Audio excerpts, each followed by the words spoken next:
पुरंदर हवेलीचे आमदार आदरणीय संजयजी जगताप, जिल्हा परिषदेचे माजी आदरणीय सदस्य उत्तमप्पा हेगडे, मार्केट कमिटीचे माजी सभापती आणि सांस्कृतिक माजी नगराध्यक्ष नंदुकाका जगताप, त्याचबरोबर शिवसेना उद्धव बाळासाहेब ठाकरे सेनेचे अध्यक्ष अभिजितदादा जगताप, काँग्रेसचे अध्यक्ष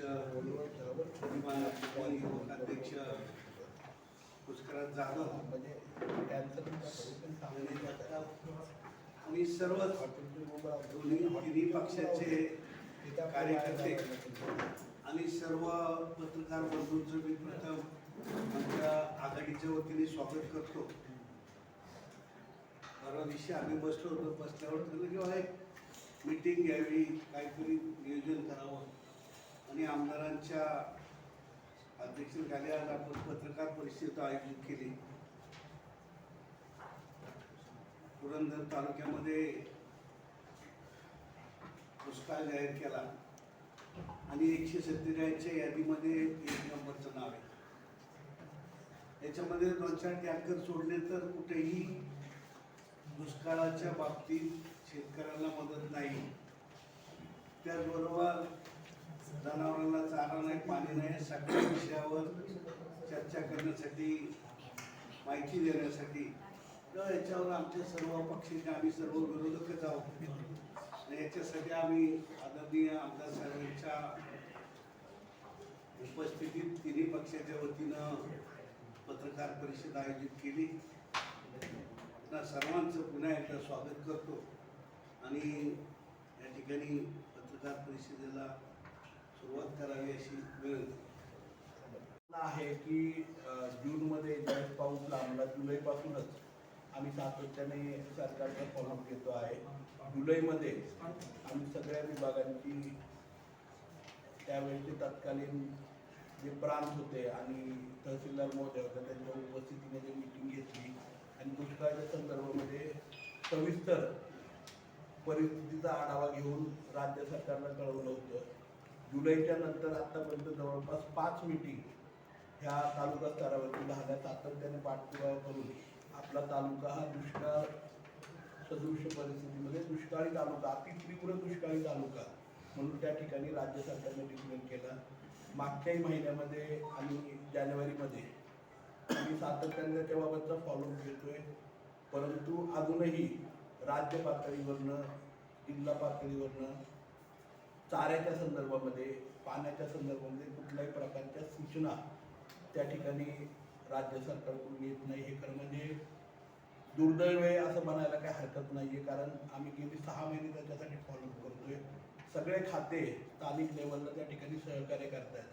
परंतु जो मदत किंवा जी तीव्रता दुष्काळाची आहे ती तीव्रता खरं म्हणजे सरकारला जाणवत नाही का काही नाही, ही अशी एक शंका आमच्या सगळ्यांच्या मनामध्ये यायला त्या ठिकाणी लागलेली आहे. अतिशय भयावह परिस्थिती त्या ठिकाणी आहे.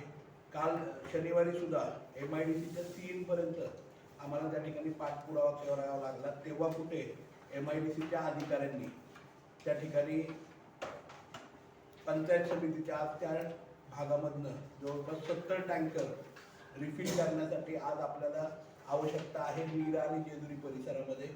त्याच्यामध्ये MIDCच्या अधिकाऱ्यांशी भांडावं लागले आणि त्या ठिकाणी सूचना करावी लागली.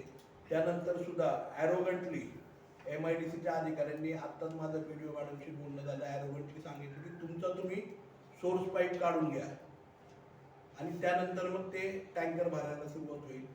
एवढी भयानक परिस्थिती आहे आणि का कॉपरेट करत नाही? आज श्रेय घ्यायला तालुक्यामध्ये सगळेजण पुढं असतात, पण बेसिकली काम करायला कोणच पुढं नाही. हे दुर्दैव खरं म्हणजे. आम्ही खंबीरपणे सर्वसामान्य जनतेच्या मागे आहोत. आम्ही सगळी मंडळी म्हणजे या ठिकाणी राष्ट्रवादी काँग्रेसचे अध्यक्ष आदरणीय माणिकराव झेंडे पाटील आहेत, शिवसेनेचे अध्यक्ष त्या ठिकाणी अभिजित जगताप आहेत, काँग्रेस पक्षाचे अध्यक्ष आदरणीय प्रदीपांना आहेत, आप्पा आहेत, नंदुकाका आहेत, युवक राष्ट्रवादीचे अध्यक्ष या ठिकाणी संभाजी नाना कोलतेकाकी, विठ्ठलदादा सर्वच म्हणजे पदाधिकारी आदरणीय सुधाकर आप्पा या ठिकाणी आहेत. आमची भूमिका हीच आहे की आज सरकारच्या माध्यमातून आपण प्रत्येक गोष्टीचं श्रेय सगळी मंडळी घेतोय, परंतु ते कामामध्ये सुद्धा दिसलं पाहिजे. आलेल्या कामाचं श्रेय घेण्यापेक्षा ते काम पुढाकाराने करणं गरजेचं आहे. आणि आज खरोखर भयानक परिस्थिती आहे तालुक्यामध्ये. प्यायच्या पाण्याचं दुर्भिक्ष आहे. आज पुरंदर उसाचं काम सुद्धा चालू आहे. तो भाग सुद्धा आता प्रचंड प्रमाणामध्ये त्या ठिकाणी पाण्याची क्युरिओसिटी तयार झालेली आहे. आज चाऱ्याच्या बाबतीमध्ये अक्षरशः एवढी भयानक परिस्थिती आहे की चारा कुठेही उपलब्ध नाही आहे. आज आम्ही औरंगाबाद परिसरामधनं काही इतर परिसरामधनं त्या ठिकाणी चारा मागवतो. तोही चारा आम्हाला फेब्रुवारीच्या 20-25 तारखेपर्यंत त्या ठिकाणी उपलब्ध होणार आहे. तो चारा आम्ही शेतकऱ्यांच्या पर्यंत आम्ही संस्थात्मक पातळीवरती काही NGOजला काही सहकारी संस्थांनी एकत्रित घेऊन करतोय. अभिजित जगतापांनी त्यांच्या संघटनेच्या माध्यमातून, शिवसेना उद्धव ठाकरे गटाच्या माध्यमातून मोठ्या प्रमाणात चारा बऱ्याच ठिकाणी वाटप केलेलं आहे. आम्ही काही मंडळी त्या ठिकाणी चाऱ्याचं वाटप केलेलं आहे. परंतु आज खरं बघायला गेलं तर सरकार म्हणून मला वाटते की याच्याबाबतची आजही सरकार त्या ठिकाणी कुठलीही दखल घेत नाही. आज कामांच्या बाबतीमध्ये तसंच आहे. नॅशनल हायवेचं काम अतिशय निकृष्ट दर्जाचं चालू आहे. नॅशनल हायवेच्या बाबतीमध्ये सासवड असेल, हिवरकरमाळा असेल, दिवे असेल, झेंडेवाडी असेल, त्याचप्रमाणे जेजुरी असेल, नीरा असेल, पिसुर्टी असेल, दौंडद असेल, वागदरवाडीचा रस्ता असेल, हे एवढे प्रॉब्लेम आहेत. 10 वेळा त्यांना मीटिंग त्या ठिकाणी सांगितलेलं आहे. कुठल्याही प्रकारे सिरियसनेस त्याच्यामध्ये नाही आहे. आज कुठला कॉन्ट्रॅक्टर असला तर तो पण तुम्ही आमदार आता तर मुख्यमंत्र्यांची आमची सोयरी झाली, त्यामुळे कॉन्ट्रॅक्टर सुद्धा सध्या मंत्र्यांच्या आणि नेते मंडळींच्या सोयरिकीमध्ये आले. त्यामुळे दुर्दैव असं झालेलं आहे की नक्की बोलायचं कुणाला. म्हणजे या राज्यामध्ये अराजकता तरी कशाची विकास कामांची आहे, दुष्काळाची पण आहे, कामांच्या निधीच्या बाबतीमध्ये पण आहे, काम करण्याच्या बाबतीमध्ये पण आहे. आणि ही सगळी अवस्था असताना मला वाटते खरोखर प्रचंड अराजकता समाज माणसामध्ये आमच्या सगळ्यांच्या मध्ये आहे. आणि त्यामुळे आम्ही सगळे पक्ष मिळून आज त्या ठिकाणी निर्णय घेणार आहोत की मोठ्या प्रमाणावरती आंदोलन त्या संदर्भामध्ये एकत्रितपणे घ्यायचं. 18 तारखेला या देशाचे माजी कृषी मंत्री आणि लोकनेते आदरणीय शरदचंद्रजी पवार साहेब यांची सभा सासवडला आचार्य सभागृहामध्ये त्या ठिकाणी होणार आहे. त्याही सभेमध्ये त्यांचं मार्गदर्शन आम्हाला निश्चितपणे होईल. परंतु मला एक गोष्ट सांगायची की खरोखर सरकारचं चाललंय तरी काय, कोण येतंय, कोण जातंय, कोण सोडतंय, कोण येतंय, ह्याच्यामध्येच आपला संपूर्ण दिवस चाललाय. परंतु सर्वसामान्य माणसाला पाणी पाजायला आणि सर्वसामान्य मोठ्या जनावरांना चारा द्यायला तरी कोण आहे का नाही शिल्लक, ही अवस्था त्या ठिकाणी झालेली आहे. पुरंदरची तर अवस्था तुम्ही बघताय. आज आमच्याकडे प्रांतही नाहीये, आमच्याकडे तहसीलदार पण नाहीये, आमच्याकडे DYSP पण नाहीये. आज म्हणजे प्रशासनाचे वरचे सगळेच घटक त्या ठिकाणी उपलब्ध नाहीयेत. बोलायचं कोणाशी, ही खरोखर दुर्दैवी अवस्था त्या ठिकाणी झालेली आहे. स्थानिक स्वराज्य संस्था कुठेच नाहीयेत. त्यामुळे अक्षरशः म्हणजे अंधारातल्या मिनमिनत्या दिव्यासारखं आहे ना, आम्ही सगळी मंडळीच्या चाललोय. आणि समोर एवढा अंधार असताना निश्चितपणे आता लोकांनी, जनमानसाने हे सगळ्या गोष्टी हातामध्ये घेतल्याशिवाय मला वाटतं ते ह्या गोष्टींचा सोक्ष लागणार नाही. आणि म्हणून आम्ही आपल्या सर्वांच्याच चॅनलच्या, आपल्या सर्व पत्रकारांच्या माध्यमातून या ठिकाणी विनंती करतो की याच्यामध्ये आपण मोठ्या प्रमाणावरती सहभागी व्हावं. कारण हे कुठंतरी थांबलं पाहिजे. कुठेतरी जनता जनार्दन आहे तर सरकार आहे, जनता जनार्दन आहे तर आपण लोकप्रतिनिधी आहात. आणि जनता जनार्दनासाठी ही लोकशाही आहे. कुणाची वैयक्तिक लोकशाही काय, कुणाची वैयक्तिक मांडलिक नाहीये असं मला वाटतंय. आणि हे जाणून द्यायची गरज आज आपल्या सगळ्यांना आली असं वाटतंय.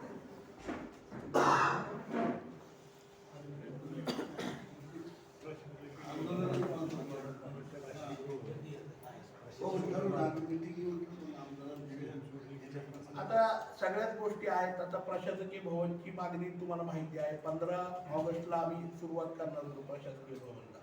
15 ऑगस्ट पासून आजपर्यंत प्रशासकीय भवन झालं नाही. काही अतिशहाणे आहेत ना, ते म्हणले आम्ही एवढं चांगलं प्रशासकीय, त्या प्रशासकीय भवनला आकारही नव्हता, वकारही नव्हता. त्याला NGO ऑफिस पण उपलब्ध नव्हतं.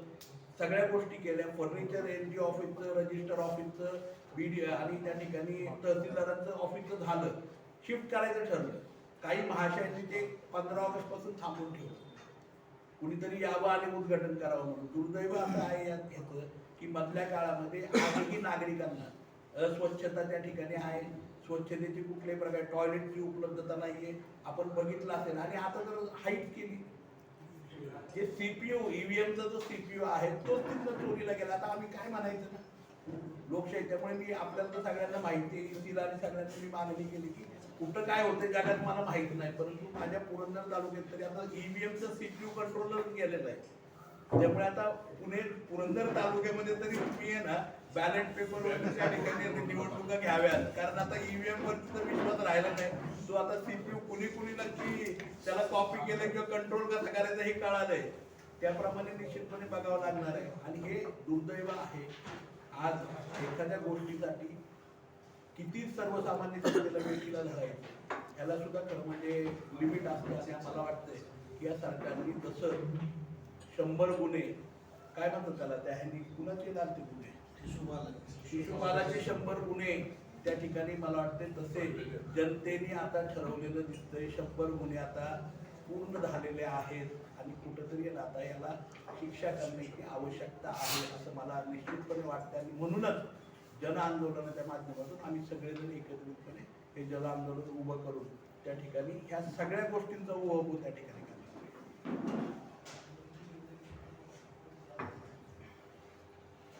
काय विचारायचं तुम्हाला? ईव्हीएमची जी चोरी झाली, जर प्रशासकीय इमारतीमध्ये जर ऑफिस गेलं असतं ती वेळ आली नसती.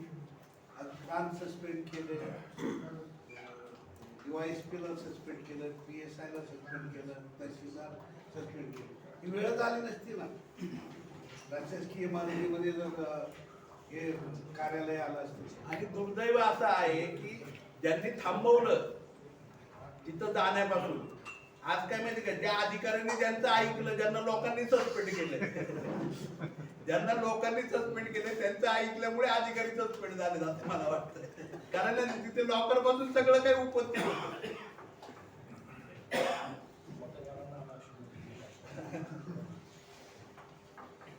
काही विचारायचे प्रश्न आपल्याला?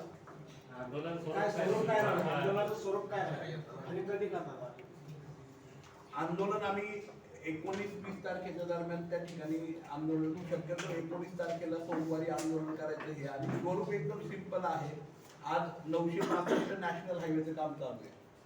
तो नॅशनल हायवे हा पुरंदरच्या लोकांच्यासाठी आणि पालखी मार्गासाठी आहे. हा हायवे वरती एवढी वाहतूक नाहीये की त्या हायवेचा आहे ना, पण त्या हायवेचा दोष असा झालेला आहे की सगळ्यात जास्त त्रास जेजुरीकरांना, सर्वात जास्त त्रास पंढरपूरच्या जाणाऱ्या वारकऱ्यांना, सर्वात जास्त त्रास जेजुरीला येणाऱ्या भाविकांना, नारायणपूरला येणाऱ्या भाविकांना, स्थानिकांनाच व्हायला लागलाय. म्हणजे एवढ्या मोठ्या प्रमाणावरती 50-50 त्या ठिकाणी ना पूल बांधलेत.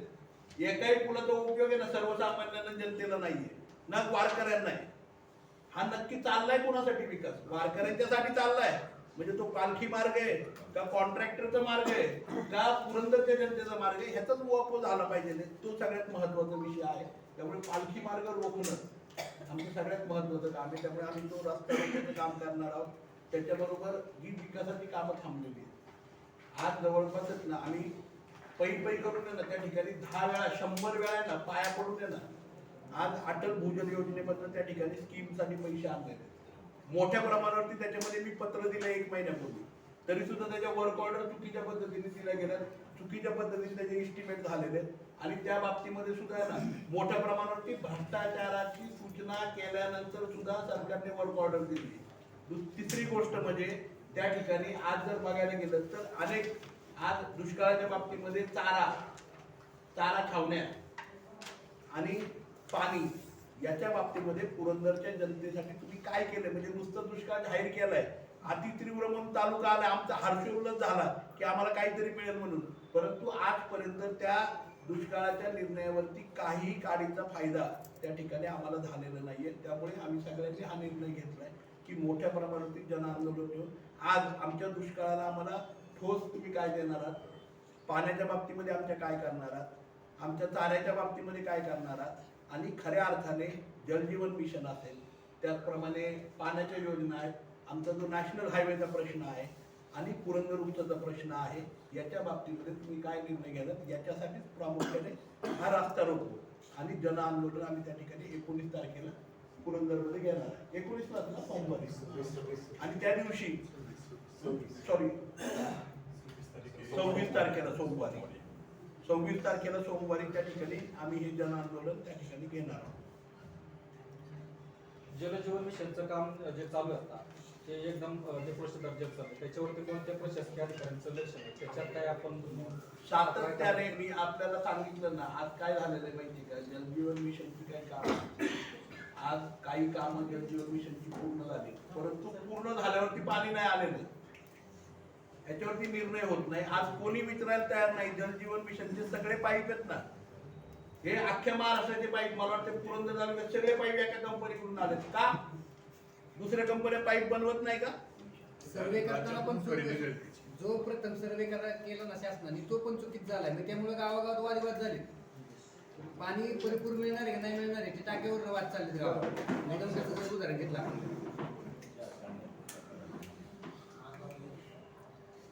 आणि काय झालंय, घडी व्यवस्था आणि विकासाची कामं ही निश्चितपणे कॉन्ट्रॅक्टर करतायत, शासन करतंय का काय, ह्याच्यावरती मोठा प्रश्न तयार झालेला आहे.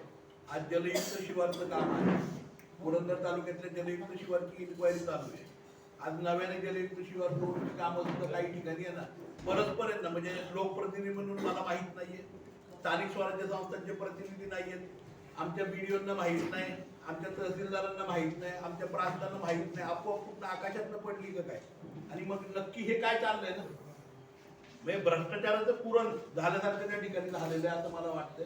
आणि म्हणून साठी आहे ना, हे सगळ्या गोष्टी आहेत ना, उहापोह त्या दिवशी आपल्याला 26 तारखेला करावं लागणार. नवीन प्रशासकीय इमारतीमध्ये निवडणूक नायब तहसीलदार आहेत आपले, त्यांचं कार्यालय तिकडे शिफ्ट झालंय आणि ईव्हीएम मशीन ह्या बाजूला ठेवल्या होत्या. तर निवडणूक आणि ज्या 40,000 लोकांना नोटिसा पाठवल्या होत्या त्या सुद्धा तिकडेच घेतल्या होत्या. मग त्याचा आणि ह्या ईव्हीएम मशीन जाण्याचा काय संबंध असू शकतो का? काय ईव्हीएम मशीन जाण्याचा आणि निवडणूक नायब तहसीलदार फक्त एकच कार्यालय तिकडे जाण्याचा प्रशासकीय इमारतीमध्ये? मला हाच प्रश्न सर्वसामान्य नागरिक विचारत आहेत की ईव्हीएम मशीन नाही गेलेलं, तुम्ही नीट लक्षात घ्या, ईव्हीएम मशीनचा कंट्रोल पॅनल गेलाय, सीपीयू.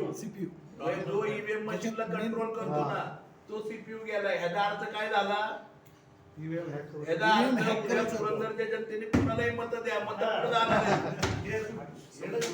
संपूर्ण तालुक्याचं जे कंट्रोल पॅनल होतं, त्यापेक्षा निवडणूकच घेऊ नका, मत पण तुम्हीच द्या.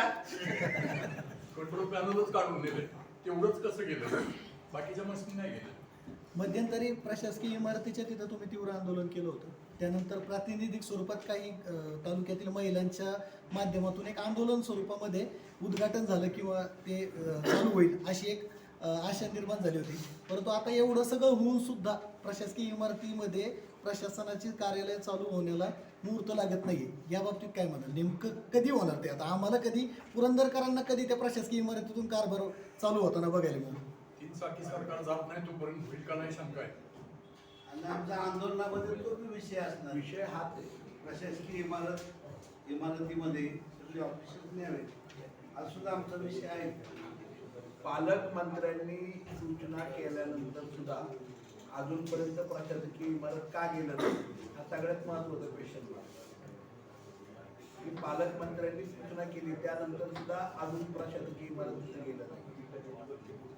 आणि का नाही गेलं, आणि त्यानंतर ईव्हीएम चोरीला गेलं, मग हे का?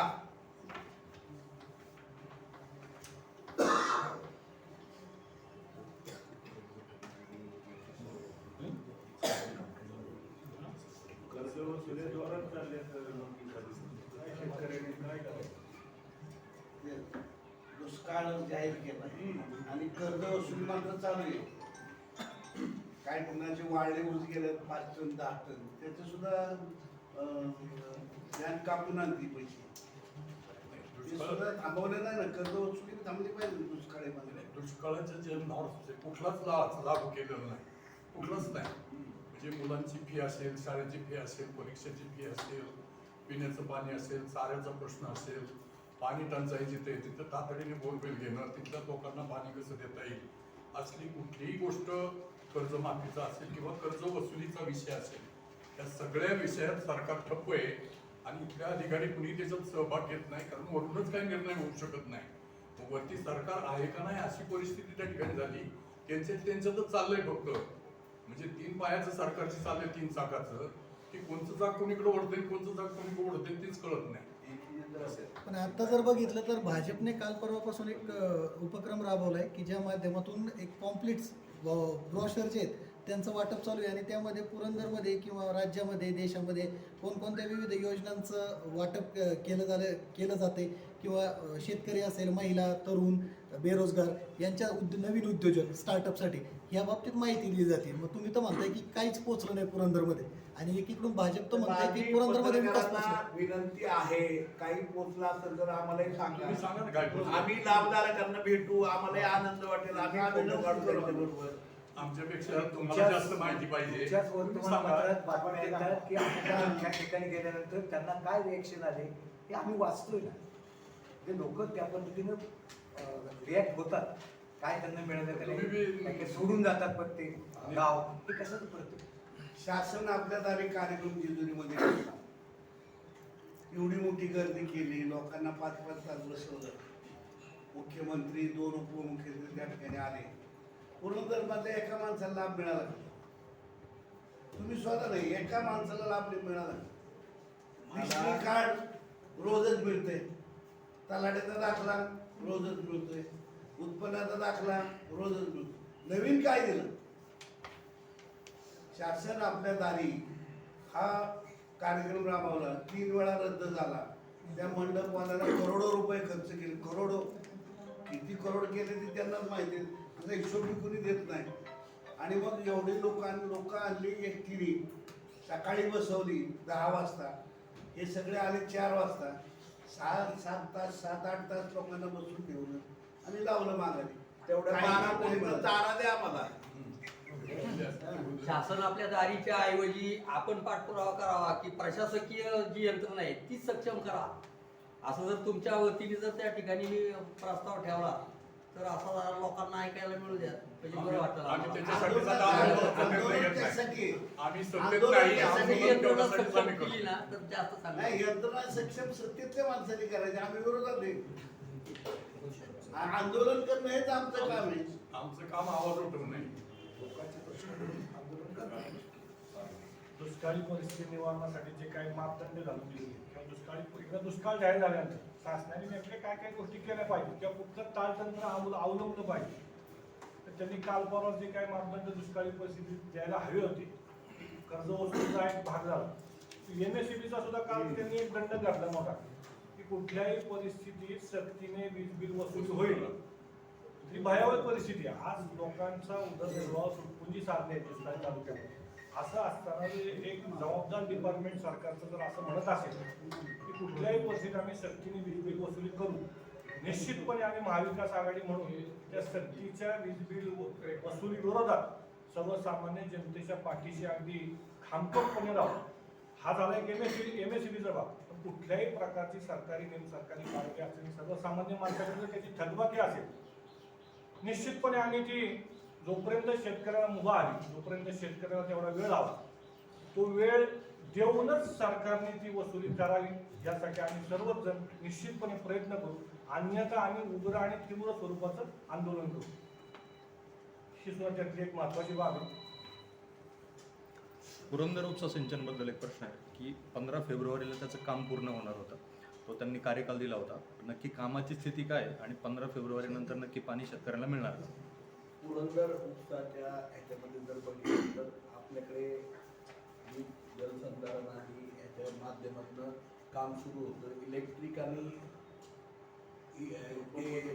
पंप दुरुस्ती आहे, मोटर आणि इलेक्ट्रिफिकेशन ह्याच्यासाठी आपण परत एकदा आहे ना पालकमंत्र्यांशी बोलून त्या ठिकाणी आपण सोमेश्वर कारखान्याची जी टीम आहे त्याला ॲडिशनल लावलं आणि ते काम पूर्ण करून घेतलं. पुढच्या 5 ते 6 दिवसामध्ये पुरंदर उपसाचं काम त्या ठिकाणी पूर्ण होईल. पंप्स आपण तात्पुरत्या स्वरूपामध्ये चालू केलेले आहेत की ते जेणेकरून 6 महिने त्या ठिकाणी ते पंप राहतील. तिथली जी दुरुस्ती आहे तिथं कचरा गळत होता किंवा काय होतं ती सगळी गाडी लावून त्याची दुरुस्ती केलेली आहे. साधारणतः 20 तारखेपर्यंत 19 ते 20 तारखेपर्यंत ती स्कीम चालू होईल आणि त्या स्कीममधनं पाणी यायला सुरुवात होईल. आपण आता म्हणतो दुष्काळी परिस्थिती आहे, तीव्र दुष्काळाचा तालुका म्हणून आपला जाहीर झालेला आहे. आता तालुक्यातील जे पाणी पुरवठा, पिण्याचा पाण्याचा पुरवठा करणारी जी धरणं आहेत त्यामधल्या पाण्यासाठीच्या बाबतीत आता काय परिस्थिती आहे? पाण्याचा साठा जो आहे धरणांमधला त्या बाबतीत आता एक्झॅक्टली काय परिस्थिती आहे? पाणी साठ्याची भयानक परिस्थिती म्हणजे मार्चच्या पहिल्या आठवड्यामध्ये मागच्या महिन्यामध्येच आम्ही रिव्ह्यू घेतला होता तहसीलदार महोदयांच्या बरोबर प्रांत मॅडम पण होते त्याला. मागच्या महिन्यात रिव्ह्यू घेतला त्यावेळेसच नागरे किंवा सगळ्या परिसरामध्ये आता पाण्याचा सोर्स आपल्याला कुठलाही राहिला नाही. वीर धरणाशिवाय कुठलाही पाण्याचा सोर्स त्या ठिकाणी राहिलेला नाहीये. मध्ये आम्ही जाणारी शिवसाईला सुद्धा फॉलोअप करून पाणी त्या ठिकाणी सुटलंय. त्याच्यामुळे 1 महिना 1.5 महिन्याचं रिलीफ नायगावचा काही वरचा परिसर असेल पूर्वेकडचा, त्याचप्रमाणे पांडेश्वरचा असेल, रिसे पिसे आणि राजूरच्या परिसरामध्ये आहे. पुरंदर एकचं पाणी सुटल्यानंतर काही प्रमाणात जनावरांच्या पाण्याच्या बाबतीमध्ये थोडंफार रिलीफ मिळणार आहे. परंतु प्यायच्या पाण्याच्या बाबतीमध्ये कंपल्सरी टँकर्स हे पूर्व भागामध्ये सगळीकडे आपल्याला सुरू करावे लागणार. गराड्याच्या पाण्याची पातळी पण खूप कमी आहे. सासवडचं पाणी आपण त्या ठिकाणी बंद करून दिवे पाईपलाईनला सासवडचं पाणी जोडतोय. त्याचं काम आता चालू आहे. दिव्याची जर पंचक्रोशीची जलजीवनची काम आता पूर्ण होईल या 20 तारखेपर्यंत. ते झाल्यानंतर दिवे आणि सोनवडी या गावांचं जे आता टँकर चालू आहेत ते टँकर स्विच ऑफ करून इतर ठिकाणी वापरता येणार आहे. परंतु 90% आज तालुक्यामध्ये पिण्याच्या पाण्याची आणि वापरण्याच्या पाण्याची भयंकर अवस्था आहे. परंतु सगळ्यात दुर्दैव असं आहे की आता मागच्या आठवड्यामध्ये त्या ठिकाणी आपले प्रशासकीय अधिकारी त्या ठिकाणी निलंबित झाले. तहसीलदार महोदय सुद्धा आणि प्रार्थना तर त्या ठिकाणी अजूनपर्यंत नव्याने अधिकाऱ्याची अपॉइंटमेंट झालेली नाही. ती अपॉइंटमेंट झाली की तो मीटिंग घेऊन त्याबाबतचा निर्णय होईल. परंतु आज तरी आमच्या डोळ्यासमोर पूर्णपणे अंधार आहे. 2003-04 सारखी तीव्रता दुष्काळाची आणि त्याच्यापेक्षाही भयानक. कारण 2-3 मध्ये काहीतरी पाणी तालुक्यामध्ये होतं, परंतु आता कॅनॉलला सुद्धा पाणी नाही. एकमेव सोर्स हा वीर धरण हा एकमेव सोर्स आहे ना पुरंदर तालुक्याच्या जीवन मरणासाठी त्या ठिकाणी राहिलेला आहे. सर, EVM प्रकरणात प्रांत तहसीलदार यांचं निलंबन झाल्यामुळे 10 दिवसावरती वीरची यात्रा आलेली आहे. अजून यात्रा नियोजन मीटिंग नाही आहे. त्याच्यामुळे त्या संदर्भात आपण गुरुवारी मीटिंग होती, परंतु त्यापूर्वीच त्या ठिकाणी निलंबन झालं. 8 तारखेला त्याची मीटिंग होती यात्रेची, परंतु ते निलंबन झाल्यामुळे त्या ठिकाणी ती मीटिंग होऊ शकली नाही. त्यामुळे आता नवीन अधिकारी आल्यानंतरच मीटिंग होऊन त्याच्याबाबतचं नियोजन होईल. आम्ही प्रयत्न करतोय, परंतु अजूनपर्यंत त्याच्याबाबतचा निर्णय झालेला नाही. नवीन अधिकारी असतोपर्यंत पर्यायी अधिकाऱ्यांच्या आज कलेक्टर साहेबांची नव्याने आपल्याला माहिती आहे दिवशी कलेक्टर साहेबांची पण बदली झाली. दिवशी साहेब त्या ठिकाणी आले. मी दिवशी साहेबांना सकाळीच विनंती केलेली आहे.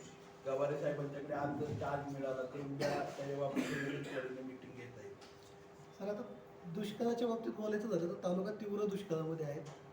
आज 3 ते 4 महिने झाली परिस्थिती कशी आहे. एक EVM गेलं, एक EVM मशीन चोरी गेलं तर अगदी विभागीय आयुक्त, जिल्हाधिकारी हे सर्व अधिकारी या ठिकाणी भेटी देत आहेत. मग हे अधिकारी फक्त EVM गेल्यानंतर आले, पण तीव्र दुष्काळी तालुका म्हणून पुरंदरमध्ये कोणत्याही अधिकाऱ्यांनी भेट दिली नाही तशी तितक्या गांभीर्याने. या बाबतीत काय म्हणा? सध्या प्रशासन हे फक्त निवडणुकीवरती काम करतंय, लोकांच्या वरती म्हणजे मतदारांच्या वरती काम करत नाही. आणि आता EVMचं CPU गेल्यामुळे मला वाटतं आम्हाला मतदान करायची पण गरज नाही. मतदान पण तेच करून घेतील. गांभीर्य कशी त्यांच्या लक्षात येणार. 1 रुपयाचा जर विमा होता साहेब मागच्या वेळी काढला होता, तर ते कांद्याच्या बाबतीत तो भरपूर विमा कॅन्सल झालाय किंवा ते रिजेक्ट झालेत फॉर्म अशी काही चर्चा आहे. कांद्याच्या बाबतीमध्ये आणि तांदळाच्या बाबतीमध्ये अजूनपर्यंत मंजूर झालेलं आहे. बाकी सगळ्या पिकांना मंजूर झालेली आहे. कांद्याच्या बाबतीमध्ये आपण कृषी खात्याच्या माध्यमातून त्याच्यामध्ये कोर्टामध्ये लढा करतोय. आम्हाला खात्री आहे की कांद्याचाही विमा त्या ठिकाणी उपलब्ध होईल आणि आपल्या पुरंदरमध्ये तांदळाचे फक्त सोयाबीनचं जे पीक आहे त्याला विमा मिळणार नाही. कारण सोयाबीनची आपल्याकडे जी लागवड जी आहे ती 1500 हेक्टरपेक्षा कमी आहे. बाकीच्या सगळ्या पिकांना मिळेल. आम्ही त्याच्यासाठी भांडतो आहोत ऑलरेडी. सर, अजून एक प्रश्न आहे. आपल्या ग्रामीण भागामध्ये ते बचत गटांना फायनान्स वगैरे असं लोन देतात, तर ते फायनान्सचे कर्मचारी कधी रात्री 9 वाजता कधी 10 वाजता घरी जातात. पण महिला काय करतात, त्यांच्या गटाचं संपूर्ण सह्या घेतलेल्या असतात, त्याच्यामुळे ते तुमच्यापर्यंत किंवा पोलीस स्टेशनपर्यंत जाऊ शकत नाही. कालच बचत गटाची बातमी खूप मोठी एका वर्तमानपत्रामध्ये आलेली आहे. आज सकाळी मी SP साहेबांना सदर्व सविस्तर पत्र दिलेलं आहे की ह्याच्याबाबतची इन्क्वायरी करावी आणि दुष्काळ सदृश परिस्थिती पुरंदर तालुक्यामध्ये आहे. त्यामुळे सगळ्या प्रकारची वसुली कर्जांची ही त्वरित थांबवावी, कारण ती परिस्थिती त्या ठिकाणी नाही आहे. आणि त्याचबरोबर जो बचत गटाच्या बाबतीमध्ये गैरकारभार पण झालाय. केवळ वसुली नाही, बचत गटाची वसुली तर ना सावकारी सारखी चालू आहे. कारण बचत गटांना कर्ज देणाऱ्या बंधन बिंधन सारख्या बँक आहेत 36% व्याज घेत आहेत. मग हे व्याज द्यायला परवानगी कुठल्या रिझर्व्ह बँकेने दिली हाही अभ्यासाचा विषय आहे की 36% व्याज देत आहेत. म्हणजे हा सावकारीपेक्षा वाईट झालं. आणि हे धंदे फायनान्स कंपन्यांचे आणि यांचे चालू आहेत. त्यामुळे मी ऑलरेडी SP साहेबांना ते दिलेलं आहे. आमच्या आंदोलनामध्ये हाही विषय आम्ही त्या ठिकाणी घेणार आहे. बचत गटांची महिलांच्या नावावरती खोटी कर्ज काढणं, बोगस कर्ज काढणं, ह्या सगळ्याची इन्क्वायरी कंपल्सरी झाली पाहिजे. आणि ज्या बँकांनी आणि फायनान्स कंपन्यांनी हे केलंय त्यांनाही त्या ठिकाणी ना इमिजिएटली त्वरित शासन झालं पाहिजे, जसं EVMच्या बाबतीत तत्परता दाखवतात. रात्रीच्या 10-10 वाजेपर्यंत ते थांबतात तिथे महिलांच्या. वीरसारख्या ठिकाणी जवळजवळ 12-13 असे फायनान्सवाले आहेत, महिलांना आतून त्रास देतात. ज्या दिवशी चोरी झाली EVM मशीनच्या CPUची, त्या दिवशी त्या कचेरीमध्ये अशी चर्चा आहे की तिथं मस्तानी मालाचा काय पूर्वीचा अलंकार वगैरे ठेवला होता आणि त्याच्यासाठी ती चोरी झाली. तर त्याचं ऑडिट कधी या कचेरीचं होणार आहे का भविष्यामध्ये? ऑडिटची मागणी करणार का? जे EVM मशीनच्या जे चोरी झालं CPU त्यात म्हणजे त्याच्यानंतर अशी चर्चा चालू झाली की तिथं मस्तानी मालात अलंकार होते काही, त्या अलंकाराची चोरी झाली का ते सुरक्षित आहेत? हे सगळ्या बकवास आहे. मस्तानी मालाचा तुमच्या सगळ्यांच्या साक्षीने आपल्याला माहिती असेल, हम्पीवरून आहे ना आपण पुरातत्वचे लोक आणले होते. हे त्याचं प्रेझेंटेशन आहे, तुम्हाला सगळ्यांना शेअर करतो. तिथलं कार्यालय हल्ल्यानंतर काय होणार आहे ना, हे पण आम्हाला अख्खा प्रोजेक्ट आहे ना त्यांनी पाठवलाय. मस्तानी महल हेरिटेज मस्तानी महल आता खोदायला लागेल, मग सोनं बिनं सापडेल पाडलं बिडलं. मला वाटतंय EVM मशीन आणि सोन्याची पेटी याच्यातला फरक तर त्याला कळत असेल. आणि त्यांनी इतर काही नेलं नाही त्या ठिकाणी. मला वाटतं ट्रेझरी पण आहे ना, ट्रेझरी मध्ये पैसे नाही नेले. आणि EVM मशीन आणि EVM मशीनचा सिक्युअर कसं नेला, माहितीतला असं काय नेला का? त्याचं काय ऑडिट होणार आहे का मस्तानी मालाचा? कशाचं झाले ऑलरेडी. आम्ही नॅशनल ह्याच्यातनं ऑडिट केलेलं आहे. तिथं काय करायचं हे ठरवलेलं आहे. त्या ठिकाणी कशा प्रकारे ना त्याला हे करायचं, ह्या सगळ्याचा प्रस्ताव तयार झालेला आहे ऑलरेडी. मी आणि आपले खासदार सुप्रियाताई सुळे यांनी हा पूर्ण आहे ना प्रस्ताव म्हणजे त्याचं हे तयार केलेलं आहे. अख्खं मस्तानी महल कशा प्रकारे होणार आहे, त्याच्या कशा प्रकारे त्याचं हे करायचं, ऑलरेडी सगळं काही डिसाइडेड आहे. फक्त जागा मोकळी होत नाही म्हणून अख्खे सगळे फोटो आहेत त्याच्यामध्ये.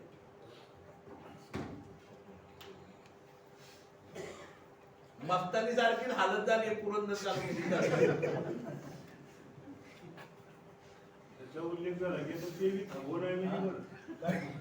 आता उल्लेख केला थांबणार. म्हणून तर सांगितलं ना, दुर्दैव असं आहे पुरंदर तालुक्याचं की जशी मस्तानीची परिस्थिती झाली ना तशी परिस्थिती पुरंदर तालुक्याची करून टाकली. ते स्टे उठले का नाही अजून पुरंदर मधले? ते तुम्ही म्हटलं होते राज्यातला पहिलाच तालुका आहे माझा की प्रत्येक कामावरती स्टे टाकला जातोय.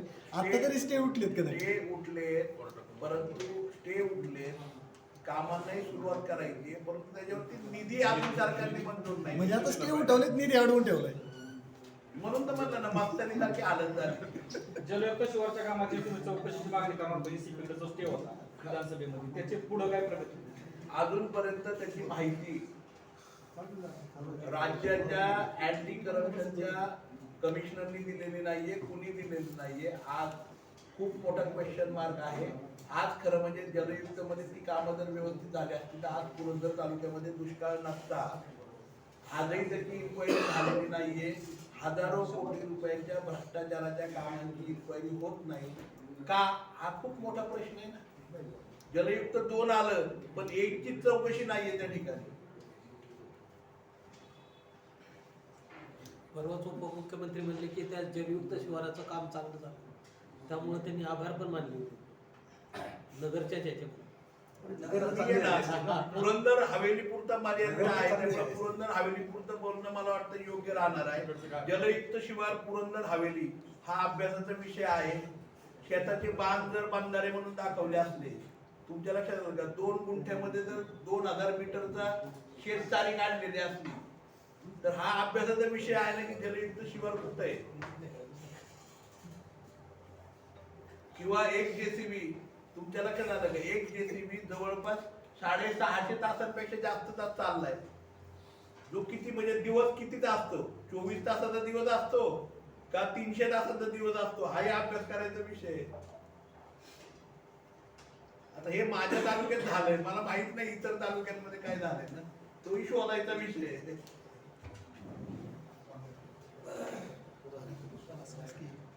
अजून काय विचार आहे? महत्वाचा विषय आहे ना जो आहे तो आता तिन्ही अध्यक्षांनी सांगितल्याप्रमाणे 26 तारखेला आज पुरंदर तालुक्याची असणारी दुष्काळ सदृश परिस्थिती, पुरंदर तालुक्यामध्ये नॅशनल हायवेचं असणारं चुकीच्या पद्धतीचं आणि निकृष्ट दर्जाचं काम, ह्या सगळ्याच्या संदर्भामध्ये आम्ही रास्ता रोको आणि आंदोलन, प्रशासकीय इमारत, चारा, पाणी आणि आम्हाला न्याय हवाय. पुरंदरला न्याय हवाय की आज सगळ्या प्रॅक्टिसेस आमच्याकडेच करणार ते ईव्हीएम पासून सगळ्या, तर त्याही आम्हाला त्या ठिकाणी विचारायच्यात आणि त्यासाठी आम्ही जन आंदोलन 26 तारखेला आंदोलन त्या ठिकाणी सुरू करतोय. निश्चितपणे आम्हाला खात्री आहे पुरंदरची सगळी जनता त्या ठिकाणी आमच्याबरोबर या आंदोलनामध्ये सहभागी होईल. हा पहिला आमच्या ह्याचा. आणि 18 तारखेला आदरणीय माजी कृषी मंत्री देशाचे शरदचंद्रजी पवार साहेब हे 18 तारखेला आचार्यात्री सभागृहामध्ये ते सर्व पुरंदर तालुक्यातल्या सर्वांना त्या ठिकाणी संबोधित करणार आहेत, मार्गदर्शन करणार आहेत. दुष्काळाच्या संदर्भामध्ये माहिती आम्हाला सगळ्यांना कशा प्रकारे काम केलं पाहिजे याबद्दल देणार आहे. तर आपण सगळ्यांनाही त्या ठिकाणी निमंत्रित करतो. ते त्यांची सभा आहे, तेही आपण त्या ठिकाणी आपल्या वृत्तपत्राच्या आपल्या चॅनलच्या माध्यमातून प्रकाशित करावं ही विनंती आपल्याला त्या ठिकाणी. जागा पुरस्कार जागा पुरस्कार काय करायची जागा ते त्यांचीच द्यायची ना, आपण काय तुम्ही आता जे सांगितलंय सगळे मुद्दे सांगितले, ह्याच्यात तुम्ही सांगितलं की पुरंदरची जनता सगळी काय, पण हे जे तुम्ही सरकारचं अपयश हे जे सगळं मांडताय तुम्ही सगळे, हे लोकांच्या पर्यंत पोहोचवण्यासाठी तुमचा महाविकास आघाडीचा काय संयुक्त दौरा गावोगावी होणार आहे का? असं काय नियोजन आहे का? त्याच्या पूर्वीचं नियोजन आहे का काय असं? 26 तारखेपर्यंत महाविकास आघाडीचे काँग्रेसचे अध्यक्ष, राष्ट्रवादी काँग्रेस शरद पवार गटाचे अध्यक्ष, त्याचप्रमाणे शिवसेना उद्धव ठाकरे साहेबांच्या गटाचे अध्यक्ष, हे तिन्ही अध्यक्ष, आपचे अध्यक्ष हे एकत्रितपणे संपूर्ण तालुक्याचा दौरा त्या ठिकाणी करणार आहेत. प्रत्येक गावामध्ये जाऊन त्या ठिकाणी मीटिंग लोकांची घेणार आहेत, लोकांना ह्या सगळ्या गोष्टींची माहिती देणार आहेत. कारण आजही लोक आमच्याकडे येत आहेत, चाऱ्याच्या बाबतीमध्ये विचारणा करतात, पाण्याच्या बाबतीमध्ये विचारणा करतात. सर एक प्रश्न आहे, आपली महाविकास आघाडी आहे, अनेक पक्ष आपल्या जोडीला आहेत, सगळे स्थानिक अध्यक्ष आहेत, पण आमचं नाहीये. आपण लोकांच्या प्रश्न कमी पडताय का सगळे एकत्रित असून सुद्धा? मोठं काय काढतं आंदोलनाची 29 तारीख 9 तारीख 10 तारीख लगेच सुरू करून रस्त्यावर लगेच त्यांना दुष्काळाचा अनुभव मोठा ना. आपण किती वर्ष दुष्काळ काढली त्यांनी? दुष्काळाचा अनुभव चांगला आहे तुम्हाला. रस्त्यावर उतरा ना जरा. कमी पडताय का? कमी पडताय तुम्ही पेपर वाचले होणार आहे का नुसतं? आपण मध्ये गेलो होतो त्या ठिकाणी, मी स्वतः हायकोर्टामध्ये गेलो होतो. हायकोर्टाच्या पुढे महाराष्ट्र शासनाला आणि इलेक्शन कमिशनरला त्या ठिकाणी बोलवलं होतं, त्यांना नोटिसा काढल्या होत्या. त्यांनी त्याच्या समोर सांगितलं की 122 नावांमध्ये साम्य आहे, पण कन्फर्म नाही ही नावं एकच आहेत का म्हणून, म्हणजे ती व्यक्ती एक आहेत का काय ते. आणि 297 नावं ही अख्ख्या पुरंदर तालुक्यात दुबार आहेत. किती? 32,000 पैकी. आता 297 दुबार तर आहेत ना. आम्ही दाखवले तिथं ज्यांची ऑब्जेक्शन नाही आलेली. माझंच नाव वाळूला बी आहे, सासवडला बी आहे. इथं नगरसेवकाला मतदान करतो, तिकडं गावात ग्रामपंचायत करतो. आणि त्या 32,000 काहीही साध्य झालं नाही. त्या ठिकाणी कोर्टामध्ये कलेक्टरांनी आणि महाराष्ट्र शासनाने स्पष्ट दिलंय. त्याची कॉपी जर पाहिजे असली तर तुम्हाला भाग्यवान मस्केंना मी सांगतो द्यायला. आम्ही हायकोर्टामध्ये गेलो होतो, अक्षरशः काही सापडलं नाही. भाग्यवानची कॉपी दे मला. 15 लाखाची मुलं आहेत त्याला. आणि नावडे गावामध्ये अल्पवयीन मतदारांनी मतदान केलं, त्याच्यावर अजूनही निर्णय मिळाला नाही. आणि मला आवर्जून सांगावं लागतं परिषदेमध्ये कोणत्याही मुख्य वर्तमानपत्राने ते पेपरमध्ये आजही कुठली बातमी किंवा ज्यांनी बोगस नावं लावल्यात त्यांना कोणीही अजून जाब नाही विचारला. पत्रकार या नात्याने मी आजही तुम्हाला परत आवाहन करतो की ज्यांनी बोगस नाव लावल्यात ते त्या गावातील पुढाऱ्यांना किंवा ज्या संघटनेची ज्या पक्षाची लोक आहेत त्यांना आजही तुम्ही जाब विचारा की तुम्ही आजही 5 वर्ष